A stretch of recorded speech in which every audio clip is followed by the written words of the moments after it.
Ton idée ne vaut absolument rien au Bénin tant que tu n'auras pas mis les pieds ici. Alors, beaucoup d'entre vous vivent en Occident. Vous avez une stabilité, un CDI, une maison, une routine bien carrée. Mais vous avez un rêve, celui de venir vivre au Bénin. Vous voulez être reconnecté à la terre, à la simplicité, aux valeurs. Vous voulez sortir en général du métro, boulot, dodo pour créer une vie qui a du sens. Et souvent, ce rêve est lié à un projet concret.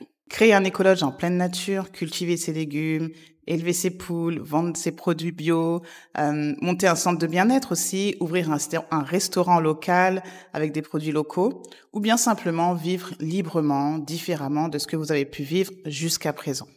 En fait, vous avez besoin de renouveau. Il faut savoir que certains, ce rêve, ils vont oser le concrétiser. D'autres, malheureusement, vont juste le garder précieusement dans leur tête. Moi, aujourd'hui, je m'adresse à ceux qui veulent vraiment passer à l'action. Je vais donc vous partager 3 vérités indispensables que nous, on a pu apprendre sur le terrain au Bénin en 4 ans. Et le dernier point, crois-moi, c'est ce qui fait la différence entre ceux qui réussissent et ceux qui rentrent frustrés avec ce rêve inachevé. Hello, moi c'est Stéphanie et avec mon mari Steve, on a décidé de t'accompagner dans ton installation au Bénin. À travers notre contenu sur YouTube et nos programmes 100% digitaux, on te donne toutes les clés pour réussir ton projet. S'installer au Bénin, ça peut être un rêve, mais sans préparation, ça peut vite tourner au cauchemar. Alors si tu es prêt à transformer ton rêve en réalité, commence dès maintenant en cliquant sur le lien dans la bio. On va commencer par la première vérité. Alors sache quelque chose d'important. Entreprendre au Bénin, c'est pas entreprendre en Occident. Si tu as déjà lancé un business, que ce soit en France, aux USA ou au Canada, franchement, c'est une vraie force et bravo à toi. Donc, je pense que durant cette expérience, tu as appris à structurer un projet. Tu connais peut-être la rigueur, tu sais faire des tableaux Excel, suivre tes KPI. Tu as même peut-être eu la chance d'échouer. Parce que n'oublions pas que l'échec, c'est un levier puissant d'apprentissage. Mais au Bénin, il faut savoir que le contexte est totalement différent. Ici, l'informel est partout. Les décisions se prennent parfois sur une base comme du ressenti, le contact humain aussi et l'intuition. Je sais que ça peut paraître bizarre, mais c'est le cas. Donc, sache que copier-coller ton business model occidental, ici, ça fonctionnera pas forcément et que ça fonctionne quasiment jamais. Un exemple personnel, j'ai rencontré plusieurs porteurs de projets qui avaient monté des fermes en pensant que l'agriculture bio se vendait comme des petits pains, juste parce que ça marche en France. Mais ici, les clients veulent du bio, mais aussi du prix, de la proximité, un lien humain. Et si tu as une cible locale, c'est complètement différent.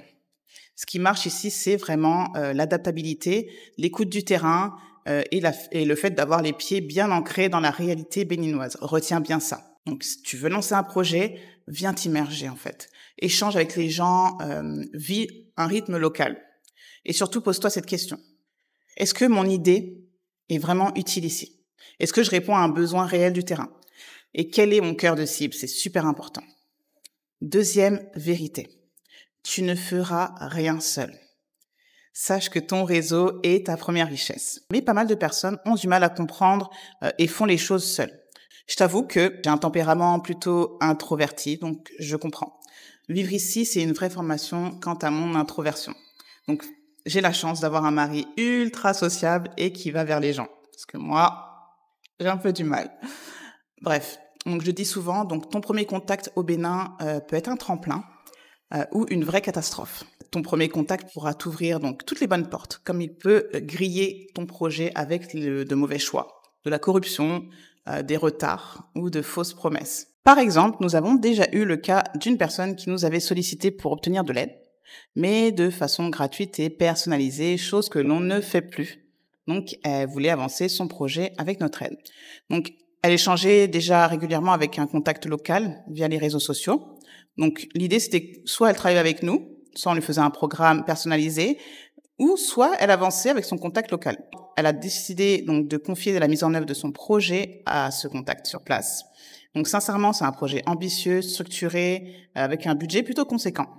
Donc depuis, on n'a plus de nouvelles, mais compte tenu de l'envergure du projet et de sa particularité, s'il avait vraiment vu le jour, on en aurait entendu parler.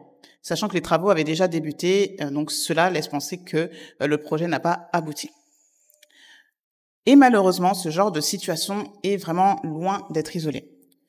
Il arrive souvent que vous tourniez vers les mauvaises personnes pour porter votre projet. Il faut comprendre que même de bonne foi, un contact local reste ancré dans une vision locale et des réalités locales. Or, si votre cible se compose de personnes qui sont issues de la diaspora, des expatriés, ou si vous visez donc un positionnement par exemple haut de gamme, ce contact, aussi impliqué soit-il, ne pourra pas forcément saisir les exigences et les codes de votre future clientèle.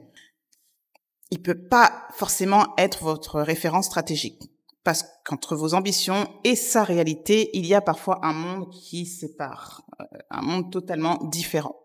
Donc, les personnes qui ont pris le temps de bâtir donc un cercle de confiance solide avec des interlocuteurs donc qui sont vérifiés, des partenaires fiables, des personnes bienveillantes, leur projet s'est structuré avec beaucoup plus de fluidité. Donc, si j'ai un conseil pour vous aujourd'hui, ne faites pas confiance à tout le monde. Et surtout, ne vous reposez pas à 100% sur quelqu'un que vous connaissez à peine, même si c'est le cousin du cousin qui connaît quelqu'un à la mairie ou dans tel ou tel business. OK? Donc, un autre conseil, créez vraiment un réseau solide. Je me répète souvent sur ce réseau, mais c'est vraiment important. Créez un réseau solide, professionnel, donc avec des gens du terrain qui comprennent votre ambition et votre niveau d'exigence. Donc maintenant, on va passer au troisième point, la troisième vérité, parce que pour moi, c'est une base. Je dirais personnellement que même pour moi, c'est la base de mon aventure entrepreneuriale. Il est impossible que je finisse donc cette vidéo sans parler de ça. Il faut absolument que tu te formes et cela bien au-delà de ton idée de base. Beaucoup de personnes pensent, je sais faire du savon, des légumes, du poulet, j'ai la main verte, donc je vais réussir.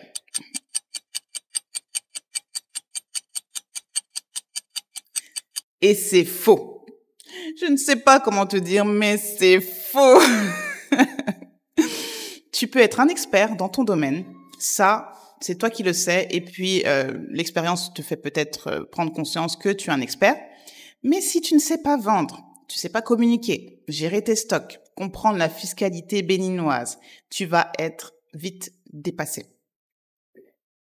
Exemple concret, une femme que j'accompagnais qui a lancé un business, elle maîtrisait parfaitement l'aspect technique, mais elle avait zéro visibilité, pas de plan marketing et des tarifs vraiment mal positionnés.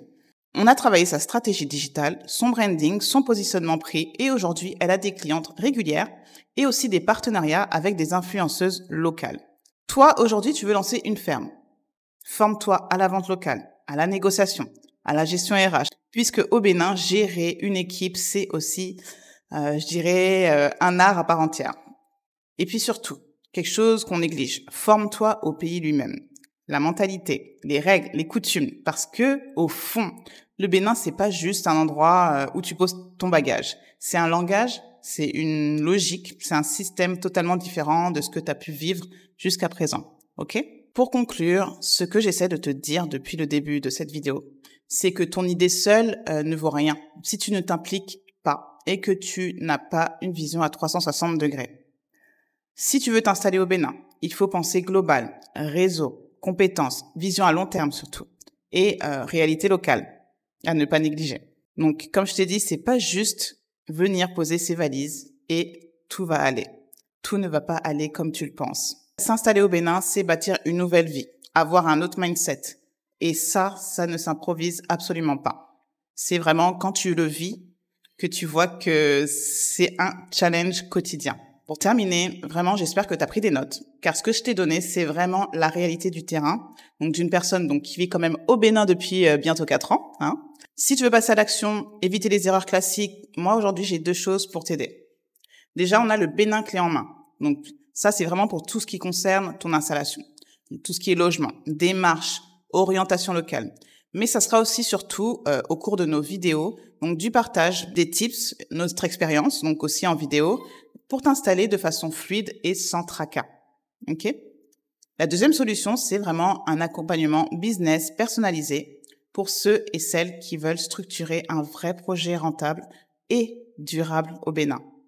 Donc, pour cette solution, moi, je t'invite à réserver un appel découverte. Donc, on va parler de ton projet et surtout, on va t'aider à le concrétiser. Sache qu'aujourd'hui, on a aidé des personnes à s'installer au Bénin, acquérir leur terrain, mettre en place leur business. Donc, si tu veux faire de ce rêve, de t'installer, d'entreprendre, d'investir au Bénin, clique sur le lien qui correspond donc à ton besoin en description. En attendant, dis-moi en commentaire quel est ton rêve, quel est ton projet au Bénin. Je vais lire tous vos messages et il se peut que je réponde à certains en vidéo. Sache une chose, c'est que ton projet au Bénin, c'est aujourd'hui, c'est pas demain. Bye!